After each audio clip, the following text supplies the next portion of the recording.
por así decirlo, cíclico, ¿no? Hemos visto ciclos de María, luego la infancia de Jesús, pero hoy nos saltamos directamente a la vida pública, el bautismo, las bodas de Caná, eso lo veremos más adelante, pero hoy vamos a ver la vida pública de Jesús. Y entonces, ¿qué vamos a ver? 3 cosas: milagros, curaciones y parábolas, ¿vale? Entonces, siempre os intento como indicar algún rasgo, algo especial para identificar los cuadros, pero en este caso la clave va a ser el Evangelio, ¿eh? Entonces, os voy a poner distintas escenas de milagros y os voy a leer el Evangelio, o si es muy largo os lo voy a comentar, y simplemente al leer el Evangelio entenderéis la escena que se está representando, ¿vale? Bueno, milagros, vamos con el primero. El primero es la moneda en la boca del pez, ¿eh? ¿Y esto qué será? Este es el pasaje, ¿eh? Y os lo voy a leer. Aquí reconocéis el pez, las 2 monedas, ¿verdad? Y este señor es San Pedro, y aquí detrás está Cristo, ¿vale?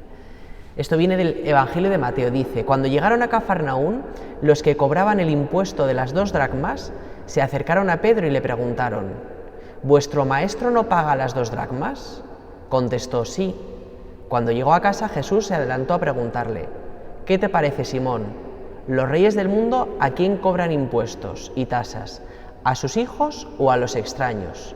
Contestó: a los extraños. Jesús le dijo: entonces los hijos están exentos.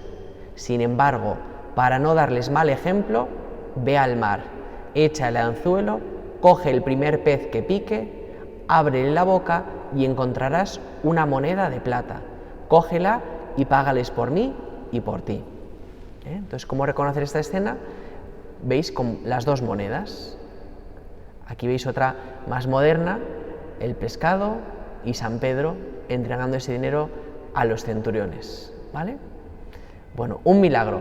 Hay muchos milagros y muchos cuadros, pero he seleccionado algunos poquitos, ¿vale? Para que os hagáis así un poco idea de los milagros en la Biblia. Otro milagro, la tempestad calmada. Os leo el pasaje. Mateo 8. Subió Jesús a la barca y sus discípulos lo siguieron. En esto se produjo una tempestad tan fuerte que la barca desaparecía entre las olas. Él dormía. Se acercaron y lo despertaron gritándole: Señor, sálvanos, que perecemos. Él les dice: ¿por qué tenéis miedo, hombres de poca fe? Se puso en pie, increpó a los vientos y al mar, y vino una gran calma. Los hombres se decían asombrados: ¿quién es este, que hasta el viento y el mar lo obedecen? Entonces, ¿cómo se identifica esta escena? Muy fácil. Jesús siempre está dormido en medio de una barca, porque no identificamos a los apóstoles, pero a Jesús sí. ¿Veis? Otro ejemplo igual. La barca como una gran tempestad, y aquí Jesús dormido y alguien que le está como despertando. Este de Rembrandt es muy famoso, este cuadro. Lo mismo, la tempestad, y aquí está Jesucristo, ¿verdad?, que está siendo despertado para que calme, que se ve que van a morir, ¿no?, en esta tempestad. ¿Veis? Otro ejemplo también de esta tempestad. Hay escenas que hay más cuadros que otros, ¿verdad?, más famosos, más bonitos. Aquí lo mismo, ¿verdad?, pero parece una escena normal y corriente, simplemente por esa presencia de Cristo se distingue. La multiplicación de los panes y de los peces. Bueno, esta no os la cuento porque ya os la sabéis de memoria, ¿verdad? Hay una gran multitud y le traen 5 panes y 2 peces y lo multiplica para dar de comer a toda esa muchedumbre. Pues los artistas lo han representado de distintas formas. Aquí veis a Cristo y sus apóstoles dando de comer a la gente. Cristo nunca da de comer, siempre son sus apóstoles. Otra escena parecida, Cristo partiendo el pan y una gran multitud ahí alrededor, y el niño que veis de la escena aquí es el que trae los panes y los peces. Este creo que es Felipe, el que representa al niño en la escena del Evangelio. O está James Tissot. James Tissot, os voy a poner varios cuadros de él hoy. Es muy fácil de reconocer, es muy moderno y tiene este estilo así tan suyo.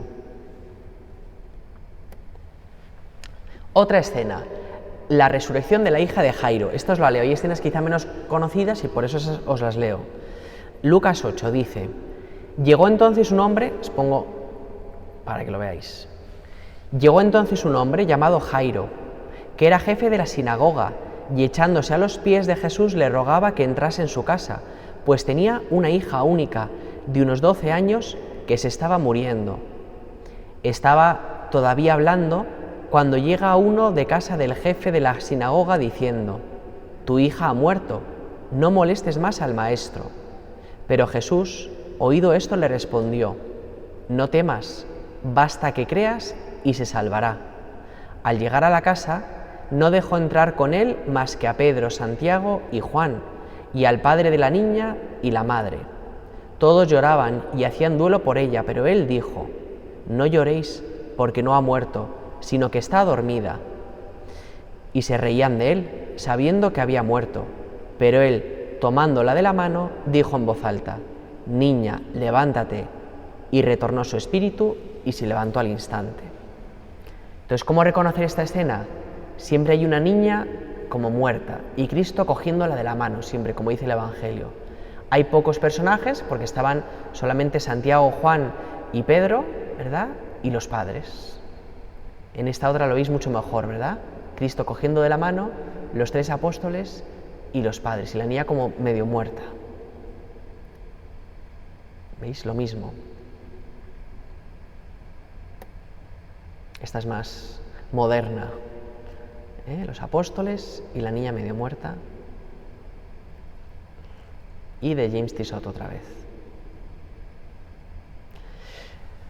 La resurrección del hijo de la viuda de Naín.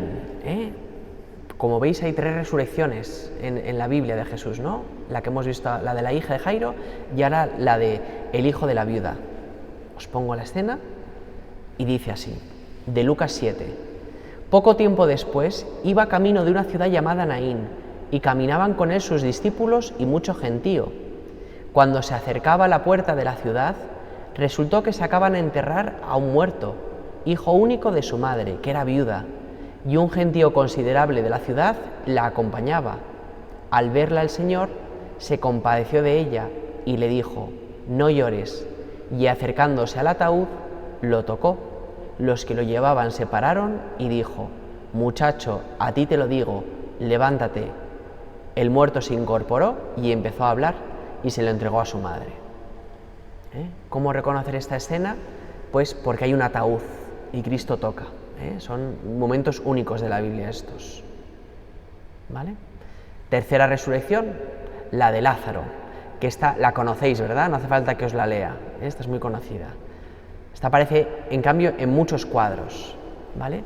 ¿Cómo distinguirla? ¿O qué personajes aparecen siempre en esta escena? Bueno, Lázaro suele aparecer como aparece aquí, amortajado, porque eso dice la Biblia, ¿verdad? Desatadlo, Luego aparecen siempre las 2 hermanas, Marta y María, de distintas formas representadas, pero aparecen. Y Jesús y sus apóstoles, ¿vale? Y ya está. Estos 2 personajes no sabemos muy bien quiénes son, ¿vale? ¿Veis aquí otra resurrección? Marta y María y Lázaro ahí resucitando. Otra de Juan de Flandes.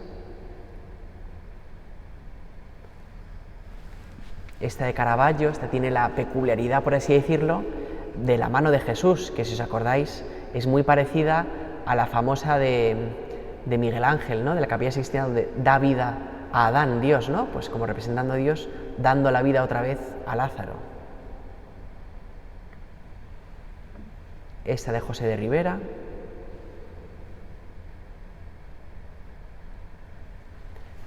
Veis que hay escenas más que tienen más cuadros, más famosos.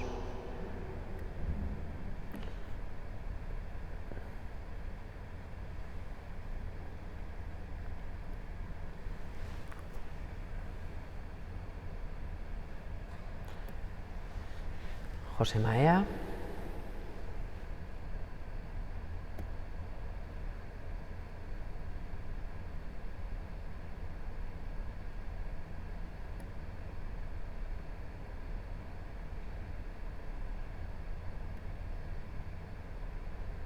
Nada, os los voy pasando para que las disfrutéis, de la variedad artística.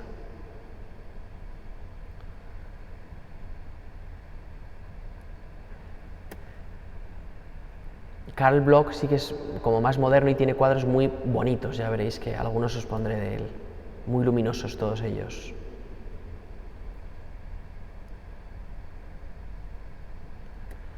Muy bien, siguiente milagro, la pesca milagrosa. Entonces, de la pesca milagrosa, en la Biblia aparecen 2 veces la pesca milagrosa. En la multiplicación de los panes también 2 veces, pero es como la misma que la hizo 2 veces Jesús, ¿vale? Pero en cambio la pesca milagrosa, siendo la misma, son 2 situaciones totalmente distintas. Porque la primera es antes de resucitar y la segunda es después de resucitar. Por eso en los cuadros las podéis distinguir, estas 2 pescas milagrosas. La que es antes de resucitar, justo después de la pesca milagrosa, es cuando a Pedro y a Juan le dice, seguidme. Y en cambio la segunda pesca milagrosa es cuando San Pedro se tira al mar, no puede esperar a ver a Jesús, ¿no? Y se tira al mar y va corriendo hacia la orilla. Entonces, como veis, esta claramente es la segunda escena, con Cristo ya resucitado, porque San Pedro está en el agua. Entonces os voy a enseñar algunos cuadros de esta escena. ¿Veis? Esta es la vocación, cuando les pide luego, yo os haré pescadores de hombres. Lo mismo, ¿verdad? Esa vocación de San Pedro y San Juan.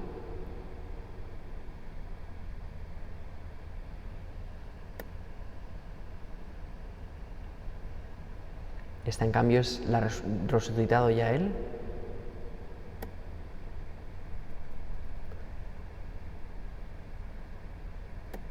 Muy bien. Siguiente milagro. Jesús caminando sobre las aguas. Esta también la conocéis muchos, no la voy a leer, pero ¿os acordáis cómo Cristo aparece caminando sobre las aguas y San Pedro le dice, haz que yo también camine sobre las aguas? Y empieza a caminar y se hunde. Por eso esta escena, ¿cómo reconocerla? Pues Jesús caminando y San Pedro muchas veces hundido en el agua. Y aparecía como un fantasma. Entonces veréis que algunos cuadros representan esa escena como un fantasma Jesús. ¿Veis? Aquí también hundido y agarrándose a la mano de Jesús. Aquí está caminando todavía, no se ha caído. ¿Veis? Aquí todavía tampoco se ha hundido, confía todavía Pedro en Cristo. ¿Veis? Aquí aparece como un fantasma, porque dice que se asustaron al ver esta escena, ¿no? Pues esto es muy bien representado.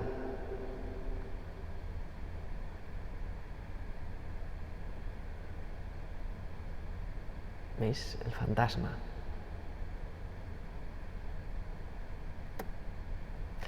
Muy bien, pues hasta aquí la primera parte, que son los milagros.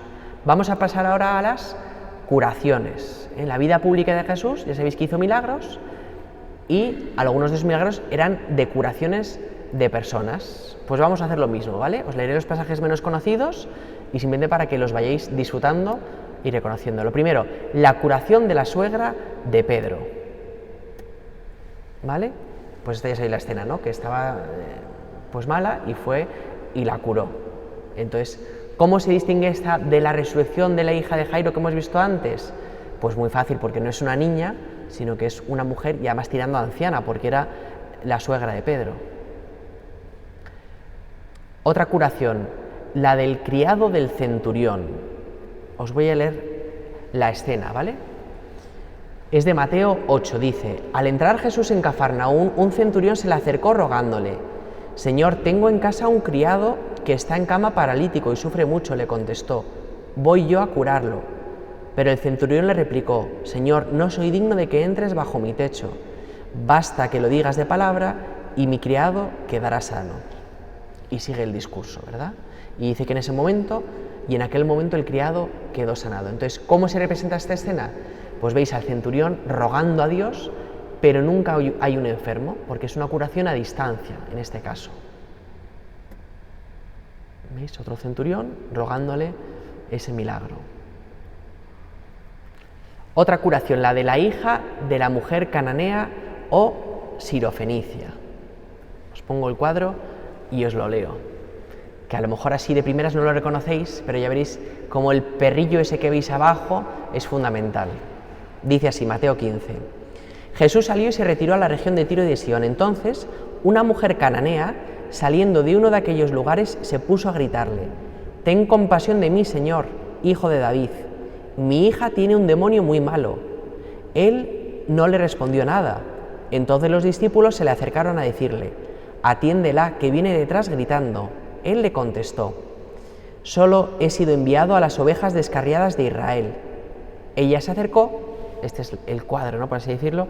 Ella se acercó y se postró ante él diciendo: «Señor, ayúdame». Él le contestó: «No está bien tomar el pan de los hijos y echárselo a los perros».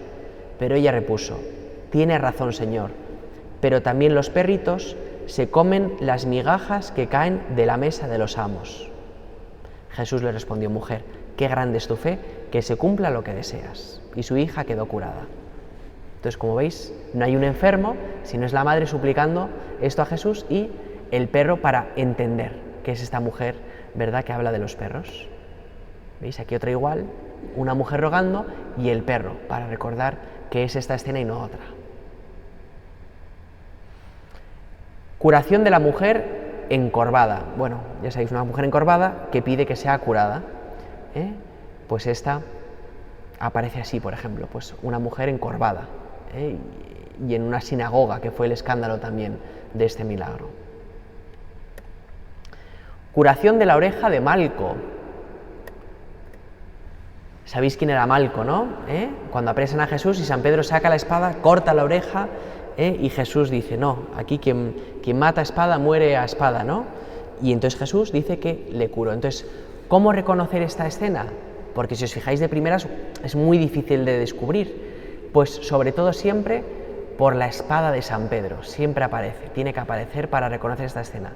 Y aquí veis en diminuto Jesús con la oreja que se la va a poner al centurión, ¿vale? Vamos a ver otra escena parecida. ¿Veis? San Pedro guardando la espada y Jesús aquí con la oreja que se la va a poner. Aquí, en cambio, os la he puesto para que veáis cómo a veces se pasan un poco los artistas, al representarla. Parece que aquí San Pedro le va a matar, casi casi.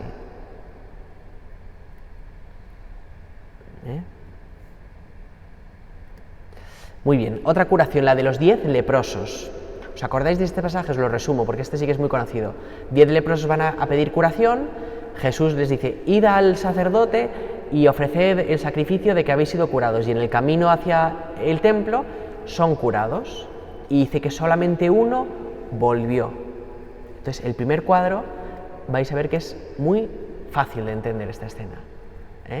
A la izquierda, los 10 leprosos, y a la derecha, como la segunda escena del Evangelio, por así decirlo, que es solo uno ha vuelto y el resto están de espaldas a Jesús. Es muy fácil, ¿verdad? Muy catequético este cuadro. Y este es, pues eso, de leprosos suplicándole, pero no hay ese doble movimiento de la acción de gracias de después. Bueno, otra, la curación de un leproso, en este caso solamente uno, ¿vale? Pues bueno, este es uno de tantos milagros que ocurren en la Biblia, ¿vale? Pues nada: «Señor, si quieres puedes limpiarme», y dijo: «Quiero», queda limpio, y enseguida quedó limpio de la lepra, ¿vale? Pues como veis, tiene que aparecer aquí un leproso. Curación de un niño poseído por un demonio. Os voy a poner el cuadro y os lo explico, ¿vale? Dice la escena, Mateo 17. Cuando volvieron a donde estaba la gente, se acercó a Jesús un hombre que de rodillas le dijo: «Señor, ten compasión de mi hijo, que es lunático y sufre mucho. Muchas veces se cae en el fuego o en el agua. Se lo he traído a tus discípulos y no han sido capaces de curarlo». Jesús tomó la palabra y dijo: «Generación incrédula y perversa, ¿hasta cuándo estaré con vosotros? ¿Hasta cuándo tendré que soportaros? Traédmelo». Jesús increpó al demonio y salió, y en aquel momento el niño se curó. Los discípulos se acercaron y le preguntaron: «¿Por qué no pudimos echarle nosotros?». Les contestó: «Por vuestra poca fe». Esta clase de demonios solo se expulsa con la oración y el ayuno. Entonces es como una curación especial de una presencia muy grande del demonio. Por eso, ¿cómo se representa? Pues un hijo tiene que ser alguien joven y se escenifica al demonio, ¿veis? Que está saliendo de él, porque es un demonio como especial, por así decirlo. ¿Veis lo mismo? Jesús expulsando y veis que de la boca sale ese espíritu maligno. Curación del ciego de Betsaida. Pues nada, ya sabéis, ¿no? Que le impuso las manos y le curó. Fijaos qué cuadro más bonito, ¿verdad? Qué bonito, qué gráfico. No hay nada de sagrado, por así decirlo, y en cambio se entiende perfectamente que es esta curación, ¿no? Jesús tocando y curando al ciego, ¿verdad? Curación del hombre con una mano seca. Bueno, os acordáis que fue un sábado, un hombre que tenía la mano mal y Jesús lo curó en medio de todos los fariseos. Pues muy fácil de reconocer esta escena. El hombre se toca la mano porque tiene la mano seca, sin fuerza. ¿Veis? Otra escena igual, tocándose la mano. Y siempre en la sinagoga tiene que ocurrir esto. Curación del paralítico en Cafarnaún. Esta escena yo creo que os acordáis de ella, ¿no? Ponte en pie, coge tu camilla y echa a andar, ¿verdad? Entonces, ¿cómo se representa esta escena? ¿Os acordáis que abrieron el techo? En este cuadro no aparece, pero sí que aparece, pues eso, un paralítico que como veis con unas andas le llevaban a Jesús. Esta escena yo creo que es más la que nos imaginamos con la mente todos, ¿verdad? Como bajándole con cuerdas del techo ante Jesús. Curación del poseído, ciego y mudo. Este es pues otra de tantas curaciones, ¿vale? Pues donde es alguien que está ciego, como veis en la escena se entiende porque está como mirando hacia arriba, y mudo, no podía hablar, eso no lo puede representar. Pero veis que en vez de los ojos, simplemente le está tocando, ¿vale? Bueno, esta es la segunda parte, la de las curaciones. Ya nos queda solo la última, que es la de las parábolas de Jesús. Como veis son poquitos cuadros los que os pongo hoy, pero como son muchas escenas, pues yo creo que más o menos nos ayuda a comprender cómo los artistas han querido representar todas estas cosas. Bueno, la parábola de la viga y de la paja. Imaginaos que sois unos artistas que queréis representar esta parábola. Qué difícil, ¿verdad? Yo estoy viendo, ¿no?, el defecto del prójimo, pero él tiene una paja y en cambio tú tienes una viga. Pues mirad de qué forma más curiosa se ha llegado a representar. Dos personas, uno señalándole al otro como diciéndole, fíjate lo que tú tienes, uno la viga delante y el otro en cambio simplemente una paja, ¿verdad? Esto es difícil de representar. Más parábolas, la parábola del sembrador. Esta es muy fácil, ¿verdad? Ya sabéis que es una parábola, es decir, que Cristo no es el que está sembrando. Entonces por eso, como que Cristo les explica a los discípulos que el sembrador sembró en terreno árido, en pedregoso, ¿verdad? Pues nada, un hombre sembrando.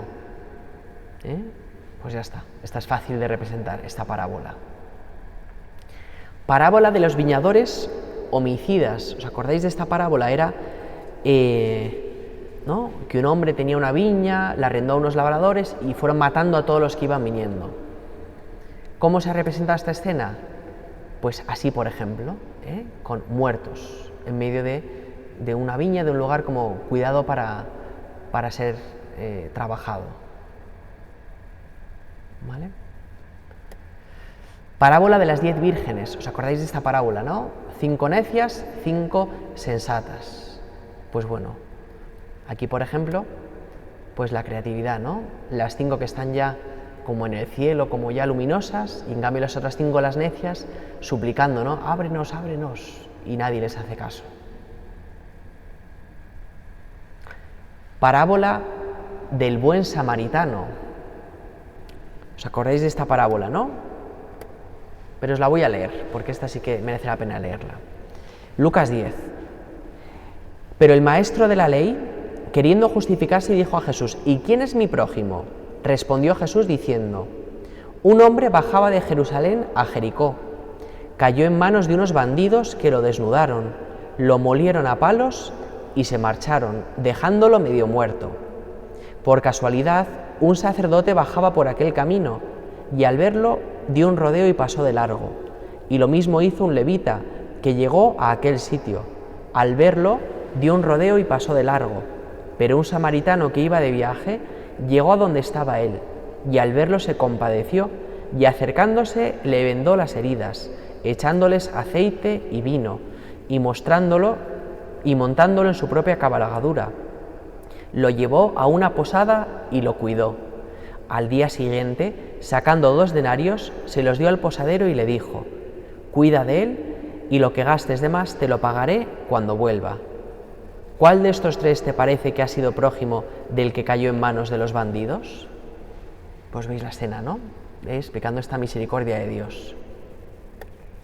Otra parecida, alguien que se desmonta de la cabalgadura, acude y empieza a cuidar al prójimo, el buen samaritano. O esta de Rembrandt, ¿no? Llegando ya a la posada, como diciendo: oye, yo te lo dejo aquí, cuídalo y te doy el dinero que haga falta. La parábola de la dracma perdida, ¿os acordáis de esta, no? Se le cae a una mujer y lo busca hasta que la encuentra, como su gran tesoro. Pues nada, ¿cómo se representa? Pues una mujer buscando algo en su casa, en el suelo, con la luz de la lámpara. Parábola del regreso del hijo pródigo. Esta os acordáis de ella, ¿verdad? Este es el cuadro más famoso de esta parábola, de Rembrandt, el regreso del hijo pródigo. ¿Os acordáis, no? Un hijo, el hijo menor, se va de casa, malgasta toda la herencia y vuelve diciendo: padre, he pecado contra el cielo, contra ti, ya no merezco ser tu hijo, trátame como uno de tus jornaleros. Y el padre dice que le abrazó, le besó y dijo: entra, vamos a vestirte con un banquete. Entonces, de este cuadro se han escrito un montón de libros, ¿no? Explicándolo, toda la simbología que tiene. Entonces, pues lo importante es entender el contexto de este cuadro. Cuando Rembrandt pinta este cuadro, había caído en la bancarrota. Se había muerto su mujer y también se habían muerto 3 de sus 4 hijos. Le prohibieron vender cuadros en su país. O sea, imaginaos qué horror de vida, ¿no? Y es donde él decide pintar este cuadro con su sentimiento, el que está padeciendo, ¿no? El del hijo pródigo que ha malgastado toda su vida y que ahora se da cuenta de lo importante que es Dios, de cómo él siempre le ha cuidado, ¿no? Por eso, pues veis los personajes, ¿no? La madre que está aquí al fondo oculta, que era su mujer, la de Rembrandt que intenta representarse aquí un poco, el padre, el recaudador de impuestos, y el hijo mayor que está como impasible ante esta escena, ¿no? Frío, absolutamente. Pues este es de los cuadros más famosos para representar esta escena. Pero Rembrandt también hizo otro cuadro años anteriores a que esto le ocurriese, en el año 1642, que se representó un autorretrato del hijo pródigo. Es decir, este Rembrandt y esta su mujer, como de fiesta, con todo ese dinero que han malgastándolo, ¿no? Entonces, pues bueno, es paradójico, ¿no? Esto, que este autor haya hecho estos 2 cuadros. ¿Vale? Bueno, Murillo, nuestro querido Murillo, hizo una serie de cuadros también representando como un cómic, ¿no? Representando varios cuadros distintos. Entonces voy a poner los cuadros que él hizo, ¿vale? Este, como veis, está claro, ¿no? Que es el hijo pidiendo la herencia a su padre, ¿no? Oye, dámela que me voy. Esta es: me voy, ahí os quedáis todos, a vivir la buena vida. Esta es: disfrutando de la buena vida. No lo dice, ¿no? Pero bueno, las mujeres, ¿no? El buen vino, todas estas cosas propias. Luego esta es cuando ya no le queda dinero y está comiendo, ¿verdad? Deseando comer lo que le dan a los cerdos, como dice el Evangelio, ¿no? La parábola. Y esta es volviendo a la casa del Padre, en ese abrazo que es como tan parecido a la de Rembrandt, ¿verdad? Y en cambio aquí aparecen las vestiduras a la derecha con las que va a ser vestido. Pues también bonito está este cómic de Murillo, esta serie que él hace. Bueno, ya otros cuadros, ¿vale? De El hijo pródigo que también se han hecho, pero siempre simbolizando ese abrazo del Padre.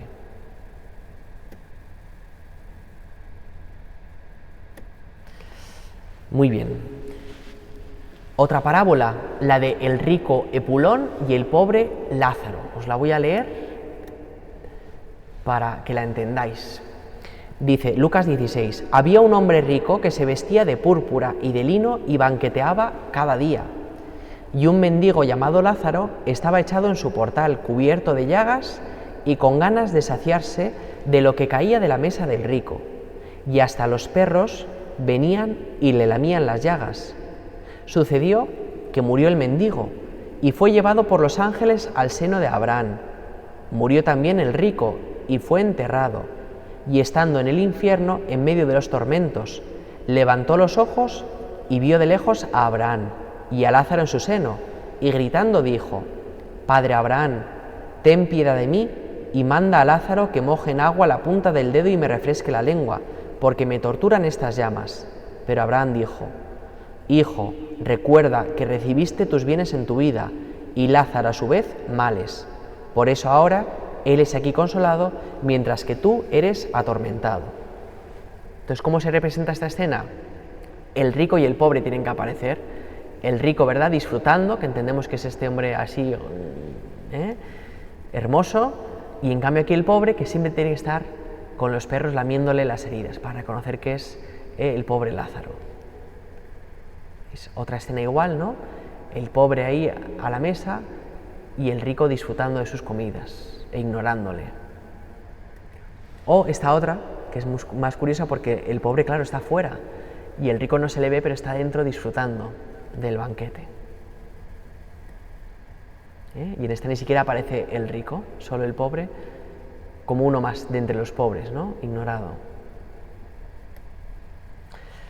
Bueno, y el Sermón de las Montañas no es una parábola, pero es verdad que es el lugar desde el que Cristo predicaba, ¿no? Y aquí sí que hay cuadros bonitos, por eso puedo ponernos algún ejemplo, porque ya sabéis que desde esta escena, desde Cristo en la montaña, en el Sermón de las Montañas, pues predicó las bienaventuranzas, enseñó la enseñanza del Padre Nuestro, sois la sal de la tierra, la luz del mundo, ¿no? Un montón de enseñanzas que hacía en el monte. Entonces, pues, para que veáis algunos momentos tan bonitos, ¿verdad?, donde esto es representado, ¿vale?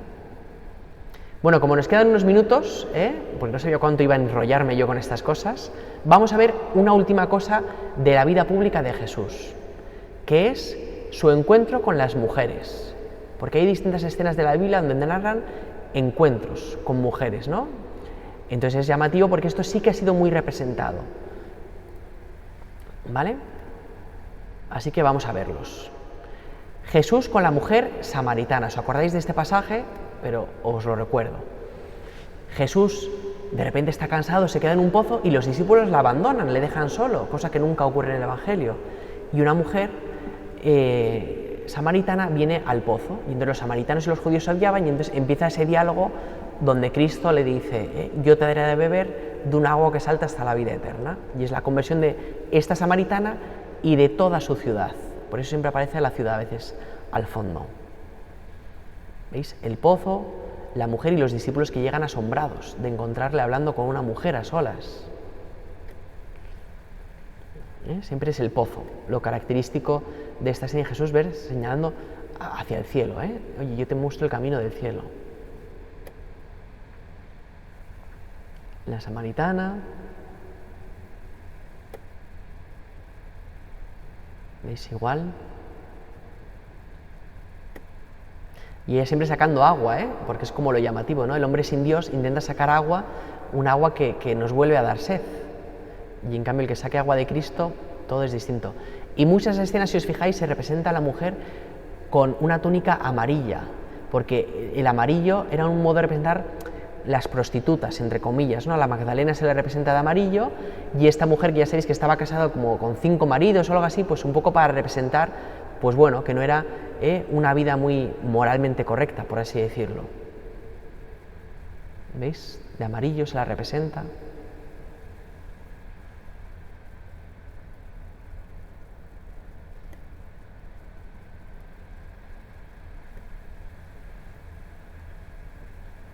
Bueno, como veis aquí hay muchos más ejemplos, porque hay mucho más cuadros que se han hecho de esto.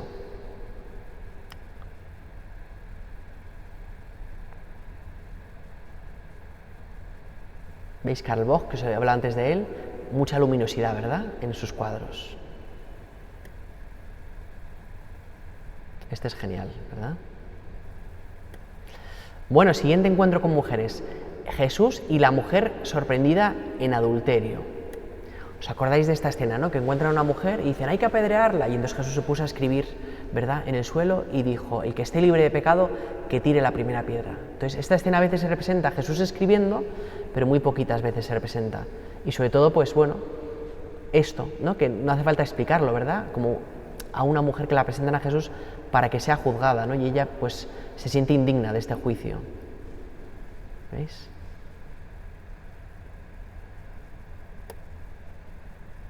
Otra igual, todo es como, ¿qué dirás, ¿no? Ante esto. Y aquí todos se han ido, ¿eh? Se quedan solo Jesús y ella. Nadie te ha juzgado, yo tampoco te juzgo. Vete en paz, dice el Evangelio.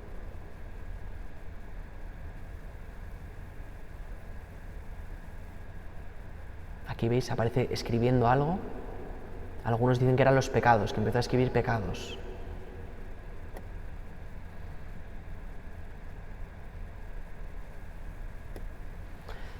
Muy bien, Jesús en casa de Marta y María, ¿vale? ¿Os acordáis de esta escena? Una de las dos, que siempre me confundo quién es, ¿no? Oye, que ella está ahí sin trabajar, que me eche una mano, ¿no? Y ella ha escogido la mejor parte, le dice Jesús. Pues veis aquí que, oye, esta, que está aquí sentada todo el día, ¿no? Como señalándola, parece. ¿Veis? Es fácil de reconocer, ¿no? ¿Sabéis quién es este autor? Jorge Manuel Teocu, este es el Greco, que era griego el hombre. Velázquez, fijaos qué bonito, estas dos escenas, como la abuela contándole a su nieta este pasaje, es un poco lo que se quiere representar también.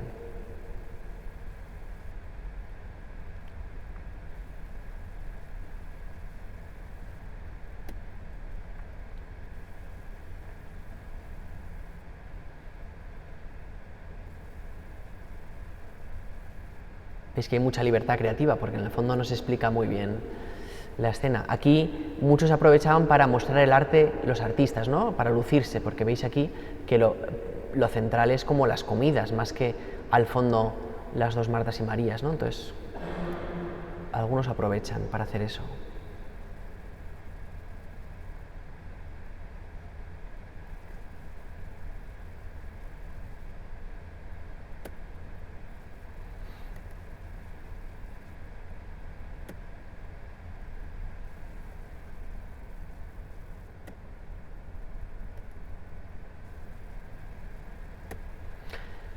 Muy bien, la ofrenda de la viuda pobre.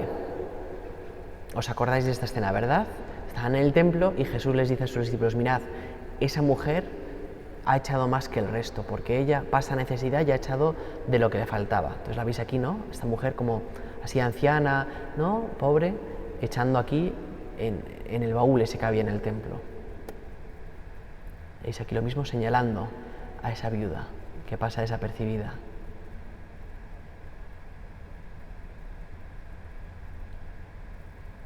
¿Veis aquí lo mismo? La unción en Betania. La unción en Betania, ya sabéis que es que entra una mujer en una casa y le echa perfume en los pies y con sus cabellos, ¿verdad?, se los va secando. Pues así se representa, ¿verdad? Esta escena ocurre en casa de Simón el leproso, nos dicen, que era alguien que había sido curado de la lepra. ¿Veis? Pues lo mismo, ¿no? Una mujer.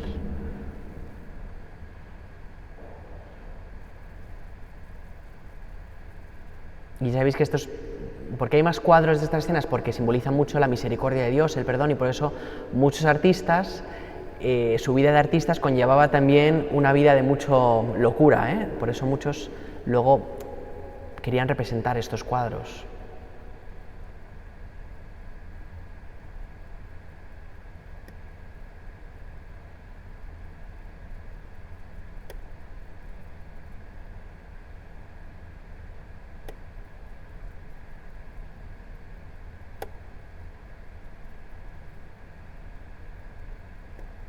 Muy bien, pues ya está, ya no os doy más cuadros, ya hoy saturados, que hemos visto un montón de escenas y un montón de cosas, ¿vale?